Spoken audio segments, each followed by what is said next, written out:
How about them Canes? Yeah.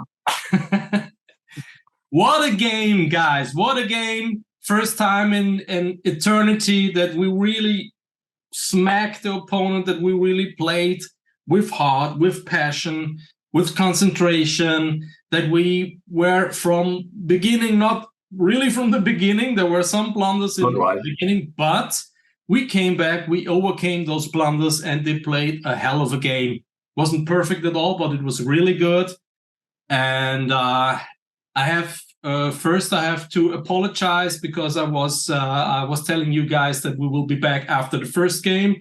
Wasn't enough time, so I'm sorry for that. But we're here and we're still undefeated, so that's really good, and it's something we couldn't say in a long time. Ralf, what's your opinion of the last game and what you saw on television?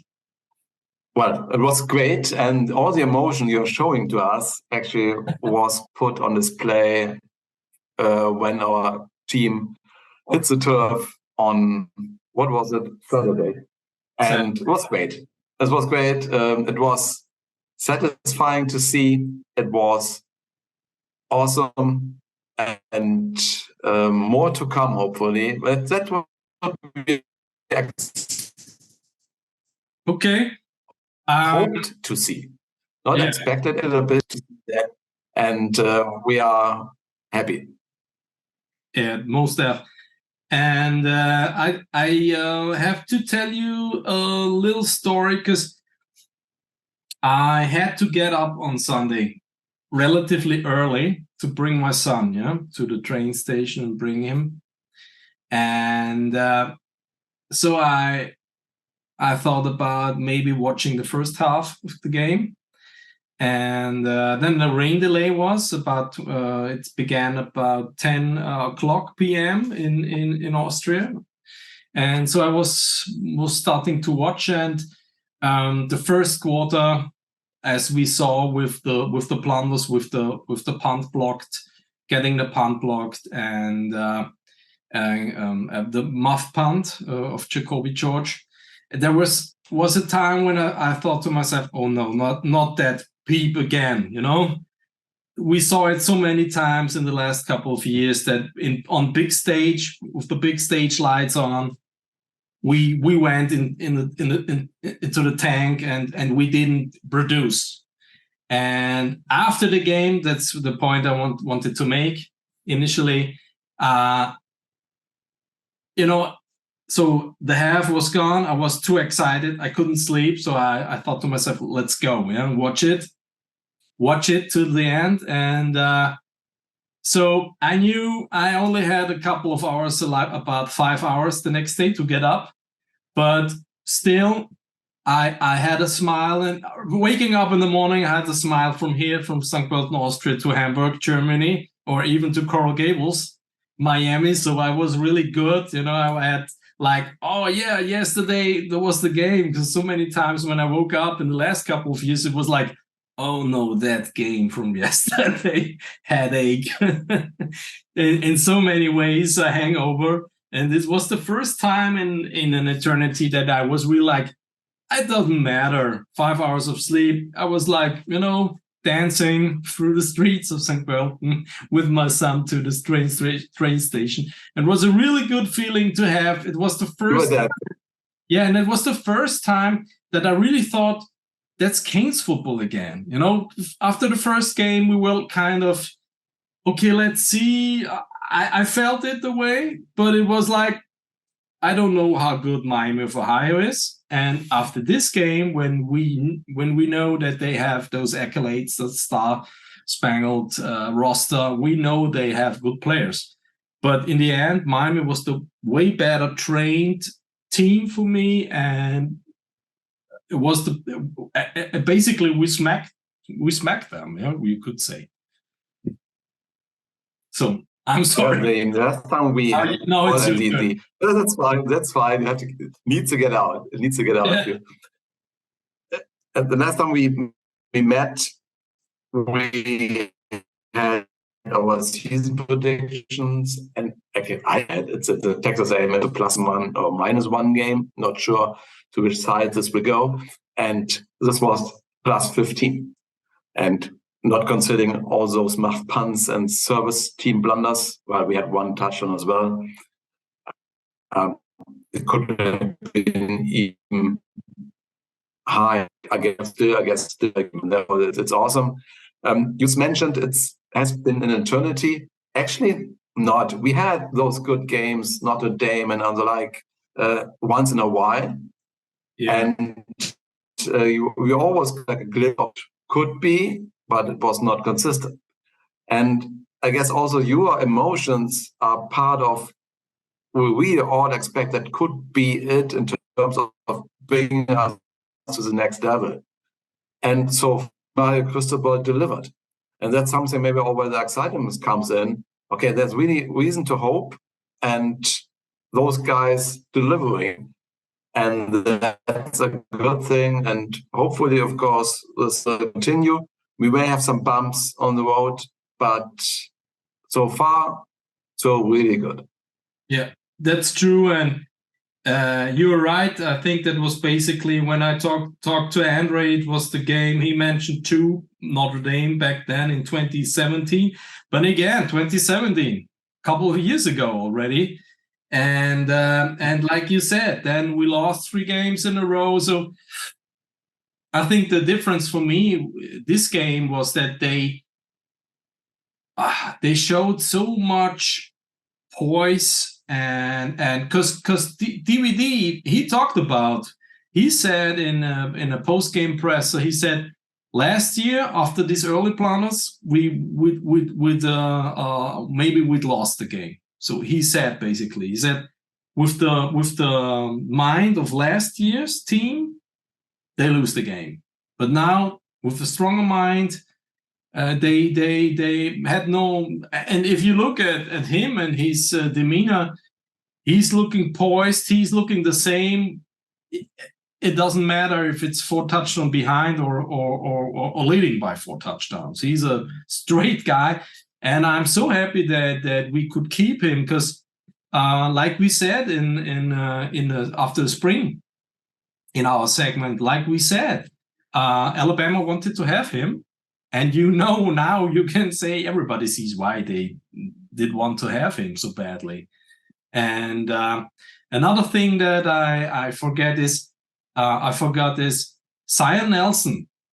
Nobody's talking about him because the O-line played so well that we forgot about him. Basically, today I thought about him. Hey, we didn't even think about Zion Nelson because the O-line with Rivers, everybody on this O-line played a hell of a game. It was really a good effort by the O-line, and they opened holes for the running game. And I think then they knew, okay, we can pass the ball. So they switched from a 50-50 rate passing running to basically, I think, 70-30 or 80-20 even.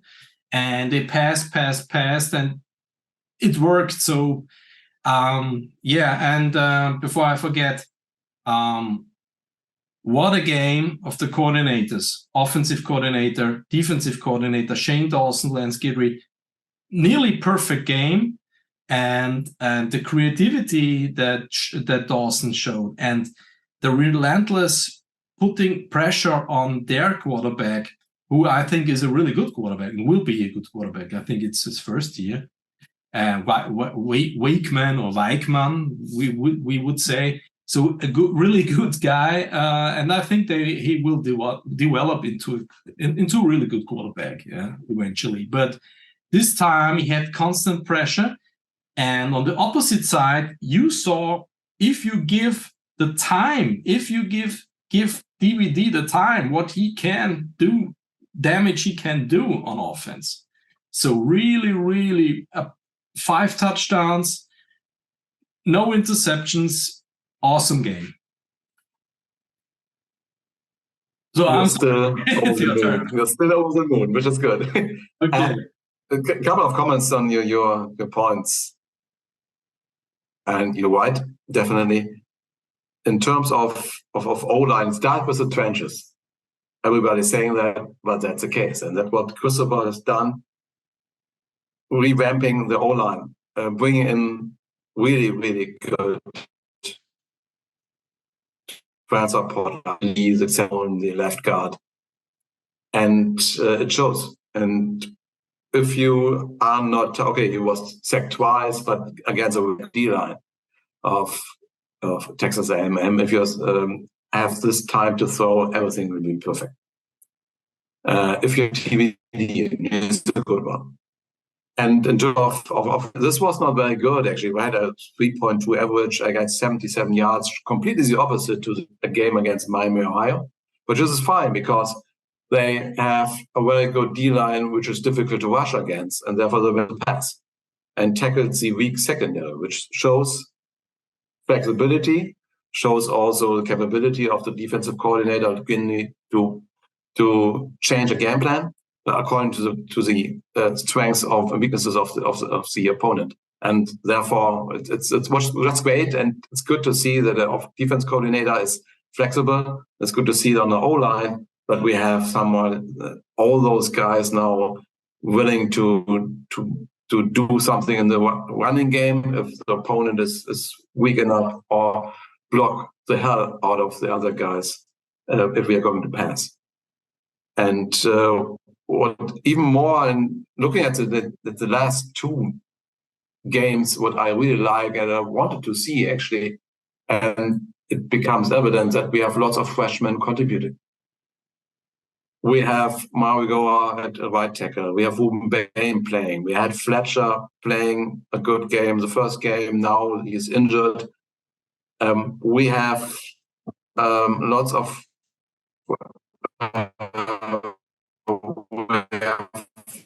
the cornerback one who's at a certain level also showing the recruits, and it's just great. So we are sorry we have a little bit of problems today, technical, but I hope that it will be better with some time here. Good points. I do believe what was for me while watching. First, we said the blunders. So they came back with strong minds. You know, they were real strong-minded. They didn't, you know, didn't fold. They didn't flinch. It was no problem to come back. And second thing is, you don't forget they lost Dean and Messador, the two D tackles, relatively early in the game. So we had to play without them. So it showed. I think it showed because the pass rush was even better in the first half, but it was still there in the second half. But in the first half, it was stronger, and we lost a couple, and we lost Fletcher in the game. So we lost a couple of really important players, and it's still they kept coming, and we still had pressure on them. But like you said, Ruben Bain got in, played about, I think, 58 snaps as a big account for true freshman. And I think that's something for Ruben Bain, which is really important because he plays on the big lights, you know, and he plays in a very important game so early in his stage. And I want to show you my 4 points, because before the game, I thought to myself, look, it's Texas A&M. It's not the ACC. What is important for us? So my points were this. So the first point for me was, don't get embarrassed. Don't quit when falling behind. So very important, because look, it was Texas A&M. It wasn't the ACC. Yeah, so we knew it's a bonus game, kind of, but on the same side, it was really important for Cristobal to show the college football world, show those recruits that it's for real and it's not just talk. And it was the perfect opponent to show, because it's an SEC opponent. They didn't win, I think haven't won against an SEC opponent since 2013. So it was really important to win a game like that. So first step to cross off the list was don't get embarrassed. Yeah. After watching the first couple of minutes, I was like, oh no, like with the muffed punt and the block and the touchdown and the early lead they got on us, it was like, I hope they don't, it felt like the last couple of years, to be honest. Yeah. So, and but DVD came back and they punched the ball in and they scored touchdowns. What was kind of new. Yeah, haven't seen it in a long time. So second point was be competitive. So that we can show, that Crucible can show that this program is on the rise again. Look, the third point was win the game, of course. And the fourth, I didn't even consider that it could happen, but it was like route the opponent, route Texas A&M or smacking them. And I have to say, a big difference between 1 and 4, actually. Okay. Yeah, so I would say it was 3.5, something like that. What's your opinion on those 4 points? Well, the first one you mentioned already, they did not quit when falling behind. And this could have been the other way around, maybe last year, as TBD and other guys mentioned. Mm-hmm. And well, I'm happy for beating an SEC opponent in a convincing fashion in all 3 phases. Special teams maybe a bit level. Yeah, don't forget they came back with the kickoff touchdown. So therefore, just it was good. It was good, and therefore it seemed to have installed a kind of mindset in those guys, which to convince themselves and makes them able to beat opponents. And that's the most important item. Okay. So when I texted to Andre, it's not important that I will read it, but what I told him is what's the keys to the game? And for me, it was about momentum. And it was so funny because after the first kind of things like that went wrong, so we got the ball, Restrepo goes out on the 10-yard line, gets whacked. Then he doesn't catch the ball, which would have been resulted in a first down. Then the punt is blocked, and 2 plays later, it's 7-0 for Texas A&M. And he texted me like, so much for momentum. And it was basically with the same feelings like, it cannot be. I mean, this was like downhill to the other side, from being competitive, having momentum, and it was a downslide in the other direction. And but we came back. So but it was the beginning was really harsh and brutal to watch. And then we got momentum and we stopped them. And Jacoby George tries to catch the ball and muffs the ball in the red zone. And 2 plays later, it's a touchdown. So, but even with those kind of blunders, it went really right. And they had a lead in the half, which was tremendous to see, that they came back and I mean, kudos to the coaches, I guess. Yeah. Many of those guys that were on the field on Saturday have been in the building last year as well. And for example, the wide receivers, Restrepo was partly injured, but Kobe Young was there. And Isaiah Horton was a 52-yarder touchdown, the only catch in this game. Those guys have been there last year as well. Yeah. And Also, Williams as safety, Kinchin, of course, he was still supposed to be was very good also last year, but maybe not as good as on Saturday and then last week. And therefore, they seem to do some things right, which they haven't been able to do last year. And probably that's about coaching as well.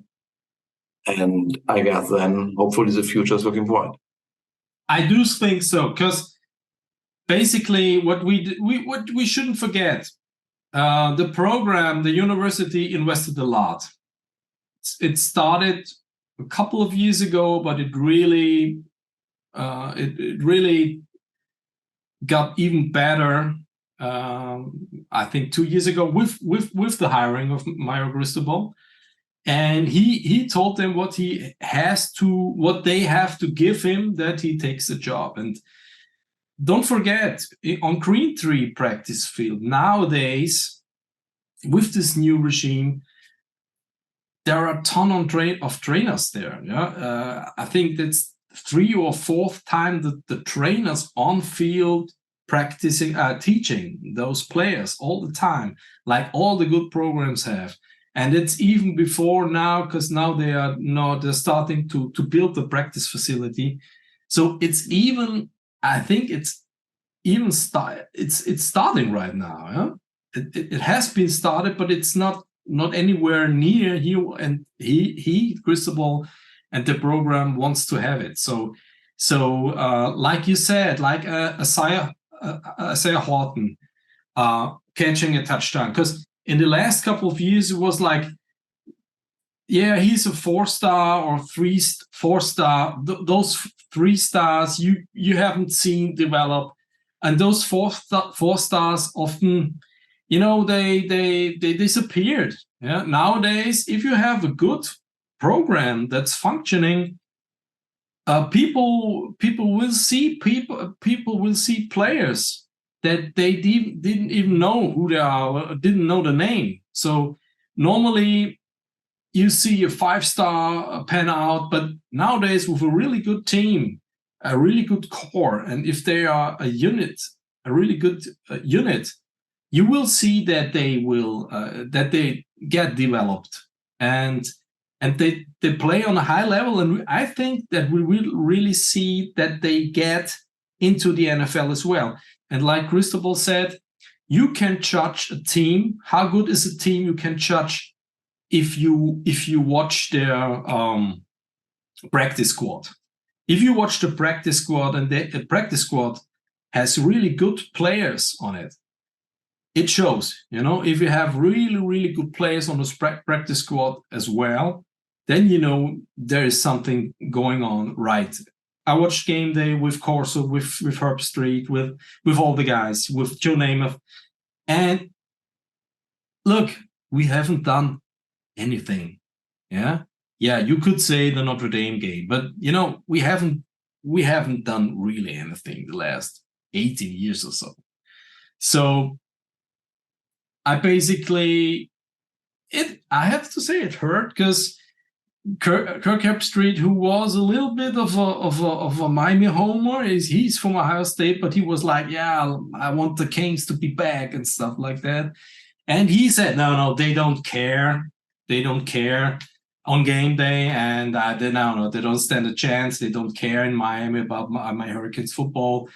And it was like, I don't know who the guy was, the special guest, but he was like, now it's Texas A&M by a lot. Yeah, he told them. And everybody was like, no. The only guy who picked Miami was Lee Corso, which is funny because he's from Florida State, a Florida State guy. But he said, no, I picked Miami. He was the only guy. And but I told myself, look, it was, if you remember the old days, it was always the same. Nobody gave credit, but they won anyway. The Canes won, and winning cures all. Winning makes right in the end, because if you win, there's no question. Yeah, you just win, baby, like Jimmy Johnson said. And it was really good to see that they did it.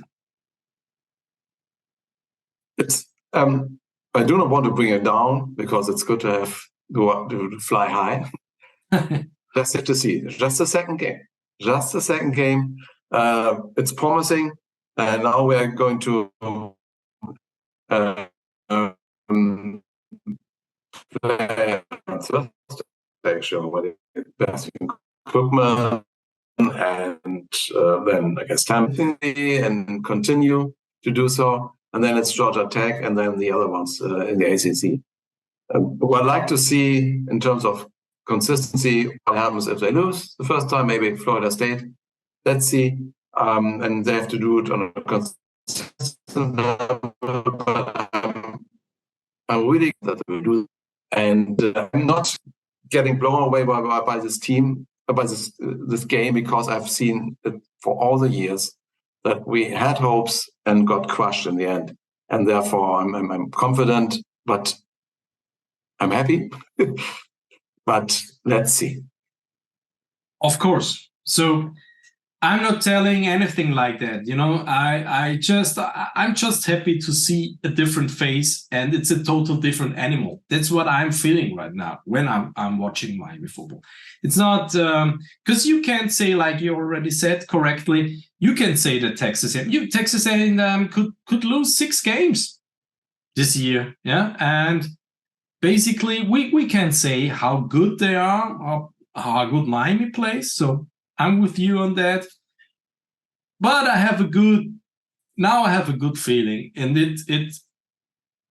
I have to say it feels really different to the last couple of years. In so many ways. It does. Yeah. So and it's different. And like my parents always said, it's you get what you're paying for. Yeah? If you pay good dollar, you will get a product. And I think it shows now because it's better recruiting, massive step up. They have better.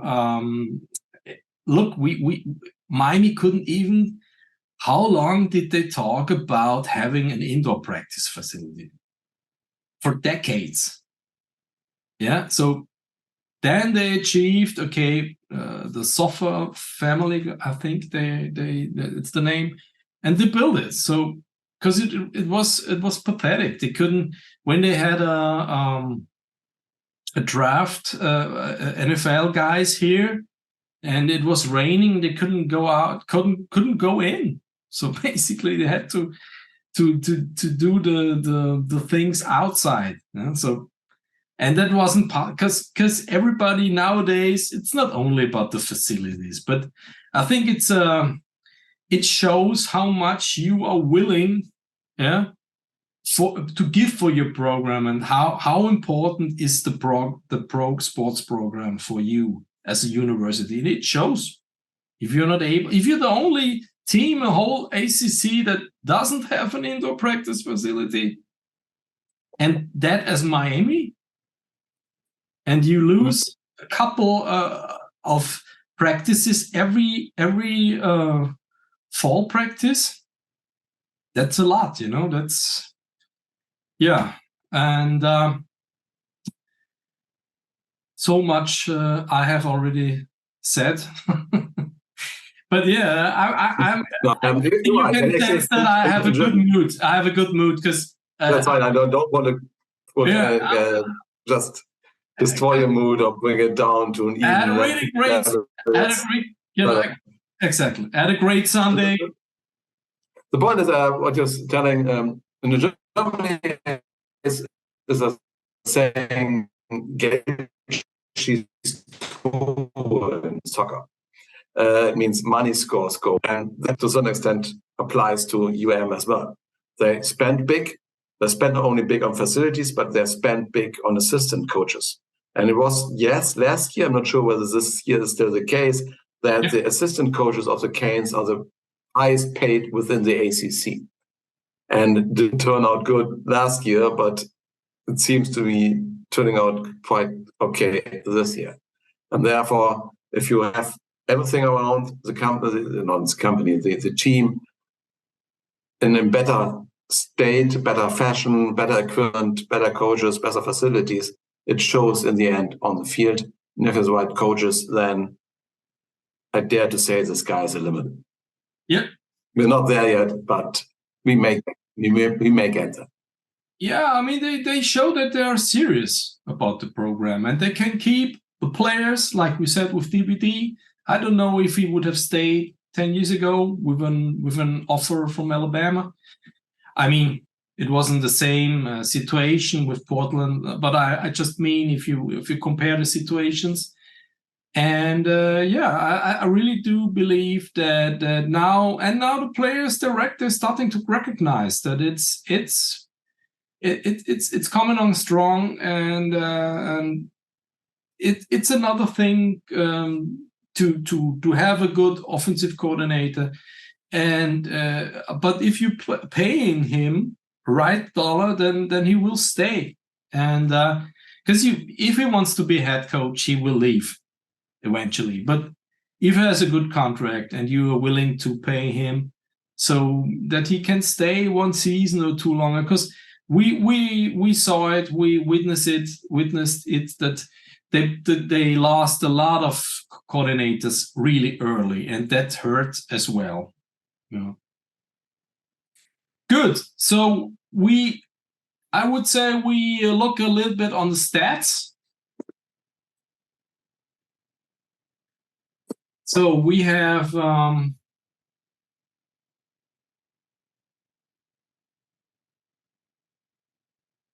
it's funny because it's only 16 first downs. You can see it? Yes, I do. Yeah. So we have 16 first downs to 25 of Texas A&M, but there were a lot of big plays. So it's a little bit, the stat doesn't look too good, but it's not really telling. And one stat which does not look good, and still does not look good, is the penalties. 10 penalties, 115 yards. Still way too much for a supposedly well-coached team. Not acceptable. I hope they will limit that. Absolutely true. Absolutely true. Yeah, we talked about the first downs. It's a little bit misleading because there were so many big plays. So let's concentrate on the total yards. 451, and passing, and I think that's the big stat. 374 yards, 5 touchdowns, without an interception. Wakeman, like they say, had his first 2 interceptions thrown this game, and the rushing game by Miami wasn't big, but I think it was big enough to keep it. How do you say, to keep them on their heels? So it wasn't perfect, but we showed enough to sell the pass. Ralf. You're right. The funny thing about the third down efficiency, 3 of 9, does not sound great. Yeah. But if not mistaken, all those 3 third down conversions have been were touchdowns. Kind of amazing. Yeah. And besides that, yards per pass, 12.5, which is awesome. I guess also kind of almost leading the nations in yards per pass. 115 yards penalties, really bad, and that has to be better. And there's mistakes, it will bite you eventually. It will haunt you eventually, and getting other opponents. And so 433 yards to those 451, and turnovers 3-1. Time of possession, they had the edge by about 5 minutes. Not too. It was a big step, but sometimes the stats could be a little bit misleading because Miami scored relatively fast. Yeah. We were the more explosive team, therefore, I guess it's okay. Not a surprise that we had less time of possession. Mm-hmm. So one thing I wanted to tell you, what I remembered, one story that I think could tell the story that Miami is really getting serious again, becoming a serious sports program. Griswold told, we are not back yet, not in any way, but we made a right step. We made a step in the right direction. I think that's what I'm feeling too. It's not at all, we are not back, and this we are back, Miami is back became a running gag, sort of. So I know that the media tries to, spin it that way, but I think it's perfectly put of him, that he said, we have made a big step forward. And I think that's a good thing to say, because you could see it. And I think it was a big relief for him as well. And another story I want to put here is because a cornerback told the story that he told. Basically, he came in, he's a portal player, and he came in and he said there was a players only meeting and everybody was there. Not a single player that wasn't there, and they came in time. They were 15 minutes early, so it was only a players only meeting. And he told that in the other program where he was, he said if a players meeting was set up, that some came, others didn't come to the meeting. Nothing, because Kinchens made the meeting, called the meeting, and I think that's something that shows a unity, and it shows. What we were able to see is, and don't get me wrong, we could lose a couple of games this season. Yeah, I think we will lose a game, but yeah, but the mind is right. It's a concentration. It's the seriousness about the process, and it's about like the older players in former times always said, it's won in the off season. The season is won in the off season and not in the fall practice. You know what I mean? So from January to summer, how much was put in work? And I think sometimes if you watch some players like Kobe Young, for example, I didn't recognize him first, or Cooper, the O-liner. I couldn't, because he lost so many, both lost really much weight and are in total different shape. And you only can do that in the off season. You can't start losing weight in August. You know what I mean? So that's a really good sign. Maybe I need a good coach too. Yeah. Start losing weight. Yeah. Okay. So it's time for our Sebastian of the week on offense. What is your offensive player of the week, Ralf? Was it hard for you? Well, was it hard for you to pick? Well, actually, it's a team, and Van Dijk would tell you it's a team, but I guess it needs to be, from my perspective, Van Dijk as a quarterback, throwing 5 touchdowns, coming back from last year. Also looking at last week against Miami Ohio, where the game was very good as well. But it's for the last game, it needs to be Tyler Van Dijk. But having his entire O-line in splendid shape, therefore the half of the Sebastian goes to the O-line.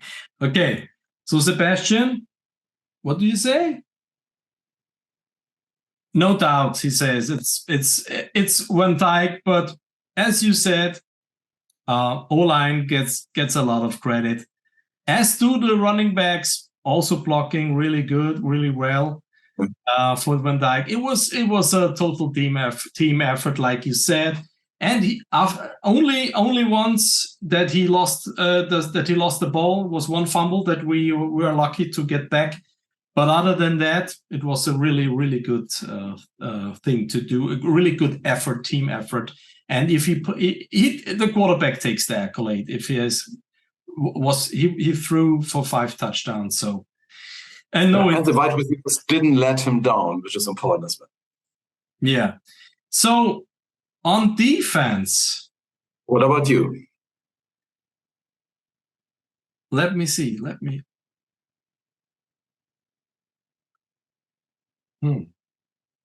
Sebastian wasn't so sure, but he said in the end, Jane Davis with I think it was 8 tackles and the forced fumble, which was a really big play. And I think I can live with that, Sebastian, because Davis came in from Oklahoma and he really plays a really good season so far. But again, the D-line, and I have to say, Sebastian, Kiko Maigoa, the linebacker, as well as the D-line, but I'm okay. I can live with it. So Jaden Davis on defense, cornerback. Well, yes, I fully agree with Sebastian. It's a right call. Okay. We finally, not finally, yes, we had a starting cornerback tandem of Stevenson and Ivey, which are both left to the NFL.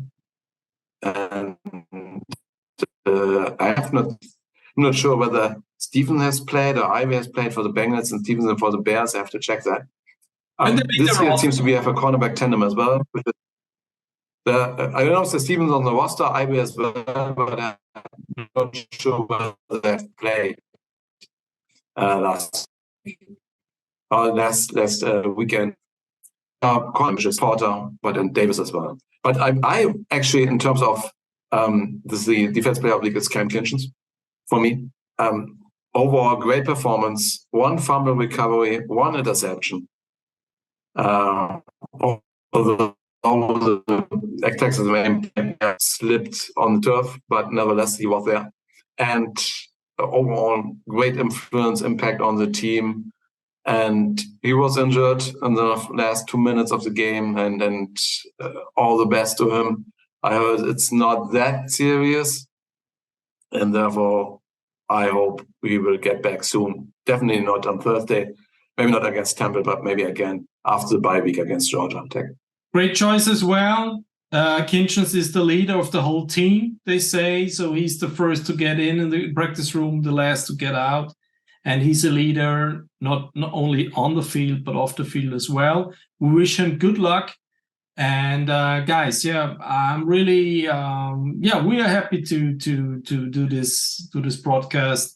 And we will stay here. And hopefully some guys will join us in future. And I want to say, let's go Canes. Have a good time.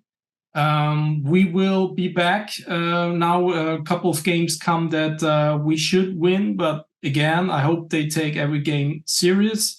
I want to give a big shout out to Andre Ruiz and Michael Lin in Africa, who's my guys who I'm texting. I was texting the game with Michael. I have been texting for a couple of years now. Go Canes. Thank you, Ralf, for joining me, and we will be back. My pleasure. Go Canes. Bye. Bye.